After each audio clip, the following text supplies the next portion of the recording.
ખેડૂતોના માથે આભ તૂટી પડ્યું। ખેડૂતોની જમીન પર સુપ્રીમ કોર્ટનો ઐતિહાસિક હથોડો। હવે ભલભલાની જમીન નહીં થાય બિનખેતી। વાવણી ટાણે જ આખા ગુજરાતમાં ડીઝલનો કાળો દુકાળ। હાઈવે પર ટ્રેક્ટરોની કિલોમીટર લાંબી લાઈનો। નર્મદામાં આદિવાસી ખેડૂતને ઢોરમાર, તમારું લોહી ઉકળી જશે।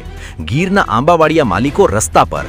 કેસર કેરીના ભાવમાં ભયાનક કડાકો અને અંબાલાલ પટેલની વરસાદને લઈને અત્યાર સુધીની સૌથી મોટી આગાહી। નમસ્કાર ખેડૂત મિત્રો, ફટાફટ શરૂ કરીએ ટોટલ કિસાન ખબર। અત્યારે ખેડૂતો પર ચારે બાજુથી મુસીબતોનો પહાડ તૂટી પડ્યો છે। ક્યાંક ડીઝલ ખૂટ્યું છે તો ક્યાંક સરકારના કડક કાયદા। પણ આજના આ બધા મુદ્દા તમને આવનારા મોટા સંકટથી બચાવી શકે છે અને લાખોના નુકસાનથી દૂર રાખી શકે છે। તો વિડીયોને જરાય સ્કીપ કર્યા વિના છેલ્લે સુધી જોજો।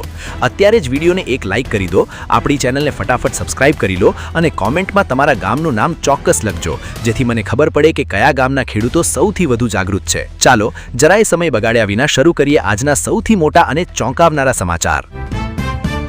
શું તમે વાવણીની ઉતાવળ કરી રહ્યા છો? તો રોકાઈ જજો। અંબાલાલ પટેલની આ ચોંકાવનારી આગાહી સાંભળીને જ ખેતરમાં પગ મૂકજો। ગુજરાતના જાણીતા હવામાન નિષ્ણાત અંબાલાલ પટેલે ચોમાસાના આગમનને લઈને પોતાનો નવો વર્તારો રજૂ કરી દીધો છે। ખેડૂત મિત્રો, કાન ખોલીને ધ્યાનથી સાંભળી લેજો।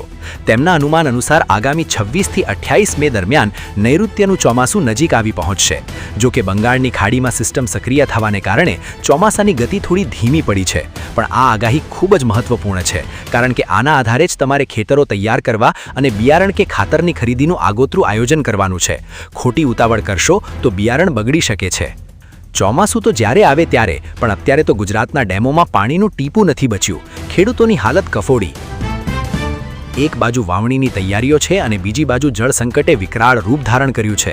રાજ્યના 207 મહત્વના જળાશયોમાં સરેરાશ માત્ર 55.24% જળસ્તર બચ્યું છે। સૌથી ડરામણી વાત તો એ છે કે 88 જળાશયોમાં 20%થી પણ ઓછું પાણી છે અને 10 જળાશયો તો સાવ તળિયા ઝાટક થઈ ગયા છે। કચ્છ ઝોનમાં સૌથી ઓછું માત્ર 33% જ પાણી છે। હા, રાજકોટના આજી 2 ડેમમાં પાણી છે, પણ બાકીના વિસ્તારોમાં ઉનાળાના આ આકરા દિવસોમાં ડેમો ખાલી થવાથી પશુઓના પીવાના પાણી અને આગામી વાવણી માટે સિંચાઈનું મોટું અને ભયંકર સંકટ ઊભું થઈ ગયું છે। ખેડૂતોને ખુલ્લેઆમ લૂંટવામાં આવી રહ્યા છે। ડીઝલના ભાવમાં રાતોરાત તોતિંગ વધારો, ખેતીનો ખર્ચ બમણો થઈ જશે। સામાન્ય જનતાની સાથે હવે ખેડૂતોની કમર તોડવા માટે મોંઘવારીનો રાક્ષસ ખુલ્લો મુકાયો છે। પેટ્રોલમાં પ્રતિ લીટર 2.61 રૂપિયા અને ડીઝલમાં પ્રતિ લીટર 2.71 રૂપિયાનો તોતિંગ વધારો ઝીંકાયો છે। છેલ્લા 10 દિવસમાં જ આ ચોથી વાર ભાવ વધ્યા છે। વાવણીના સમયે ટ્રેક્ટર ચલાવવા, બોરવેલના એન્જિન ચલાવવા ડીઝલ વગર ચાલે તેમ નથી।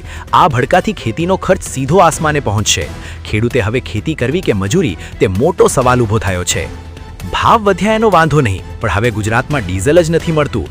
વાવણીના ટાણે જ ખેડૂતો ટ્રેક્ટરો લઈને હાઈવે પર રજડી પડ્યા છે। આજના સૌથી ચોંકાવનારા અને દુઃખદ સમાચાર। ખેતીના સૌથી મહત્વના સમયે જ રાજ્યમાં ડીઝલની ભારે કટોકટી સર્જાઈ છે। ગીર સોમનાથના કોડીનાર અને ઉના પંથકના પેટ્રોલ પંપો પર ટ્રેક્ટરોની કિલોમીટર લાંબી લાઈનો જોવા મળી રહી છે। એટલું જ નહીં, રાજકોટના આટકોટ અને બાબરા હાઈવે પર પણ ખેડૂતો ટ્રેક્ટરમાં ડીઝલ પુરાવવા કલાકો સુધી રસ્તા પર રજડી રહ્યા છે। વાવણીના ટાણે જ ડીઝલ ન મળવાથી ખેડૂતો ભારે રોષમાં છે અને હડકંપ મચી ગયો છે।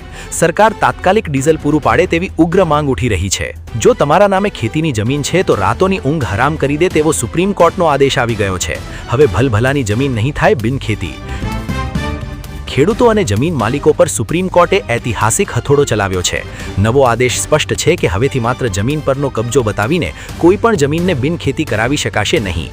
હવે કલેક્ટરે જમીનના મૂળ દસ્તાવેજો અને ટાઇટલની ઝીણવટભરી તપાસ કરવી ફરજિયાત રહેશે। આ નિર્ણયથી ભલે ભૂમાફિયાઓ પર બ્રેક લાગશે, પણ સામાન્ય ખેડૂતને જો તાત્કાલિક જમીન બિનખેતી કરાવવી હશે તો હવે પરસેવો છૂટી જશે। આ કાયદાએ જમીન બજારમાં મોટો ભૂકંપ લાવી દીધો છે। કાયદા તો બદલાયા, પણ નર્મદામાં વન વિભાગે અત્યાચારની તમામ હદો વટાવી દીધી છે। આદિવાસી ખેડૂતને ખેતરમાં જ ઢોર માર માર્યો છે। નર્મદા જિલ્લામાંથી કાળજુ કંપાવી દે તેવા સમાચાર સામે આવ્યા છે। પોતાના જ ખેતરમાં પરસેવો પાડીને સફાઈ કરી રહેલા એક ગરીબ આદિવાસી ખેડૂતને વન વિભાગના કર્મચારીઓએ ઘેરીને ઢોર માર માર્યો છે। આ અત્યાચાર જોઈને આખા વિસ્તારના ખેડૂતોનું લોહી ઉકળી ગયું છે। પીડિત ખેડૂતે ન્યાય માટે સાંસદનો દરવાજો ખખડાવ્યો, જેના પછી સાંસદે વન મંત્રીને કડક પત્ર લખ્યો છે। હાલ 3 કર્મચારીઓ સામે સત્તાવાર ગુનો દાખલ થયો છે, પણ સવાલ એ છે કે ખેડૂતો પર આ દાદાગીરી ક્યાં સુધી ચાલશે? ખેતરમાં પાક બચાવી લેશો તો માર્કેટ યાર્ડમાં મરાશો। ગીરની પ્રખ્યાત કેસર કેરી પકવતા ખેડૂતો રસ્તા પર આવી ગયા છે। તાલાળા માર્કેટ યાર્ડમાં ખેડૂતોને ધોળા દિવસે લૂંટવામાં આવી રહ્યા છે. ગીરની પ્રખ્યાત કેસર કેરીના ભાવમાં ભયાનક કડાકો નોંધાયો છે. ડીઝલ ન મળવાથી ટ્રાન્સપોર્ટ વ્યવસ્થા ઠપ્પ થઈ ગઈ છે અને બહારના વેપારીઓ માલ લેવા આવતા નથી. પરિણામે 10 કિલોના બોક્સ દીઠ સીધો 250થી 300 રૂપિયાનો તોતિંગ ઘટાડો થઈ ગયો છે. લાખોના ખર્ચે આંબાવાડિયા ઊભા કરનાર ખેડૂતો હવે રડી રહ્યા છે. જો તાત્કાલિક વ્યવસ્થા નહીં થાય તો આ વર્ષે કેસર કેરી પકવતા ખેડૂતો પાયમાલ થઈ જશે. તો મારા વહાલા ખેડૂત મિત્રો, આ હતા આજના સૌથી મોટા અને ધમાકેદાર સમાચાર. કુદરતના કહેરથી લઈને ડીઝલના કાળા બજાર સુધી આપણે બધા જ અગત્યના મુદ્દા આવરી લીધા છે. હવે મારો એક સીધો સવાલ છે, શું વાવણીના આ અગત્યના સમયે ખેડૂતોને ટ્રેક્ટર માટે ડીઝલ સબસિડીવાળા ભાવે મળવું જોઈએ કે નહીં? તમારો જવાબ કોમેન્ટમાં હા કે નામાં ચોક્કસ લખજો. હું તમારી દરેક કોમેન્ટ ધ્યાનથી વાંચું છું. જો તમને આ વિડીયો અને અમારી મહેનત પસંદ આવી હોય તો વિડીયોને એક લાઇક જરૂર કરજો. તમારા દરેક વોટ્સએપ ગ્રુપમાં અને ગામના ચોરે આ વિડીયો શેર કરજો, જેથી બીજા ખેડૂત મિત્રો પણ જાગૃત થઈ શકે. આવતીકાલે ફરી મળીશું આવા જ સચોટ અને કડક સમાચાર સાથે. ત્યાં સુધી તમારું અને તમારા પાકનું ધ્યાન રાખજો. હું છું તમારો મિત્ર, રજા લઉં છું. રામ રામ. જય જવાન, જય કિસાન.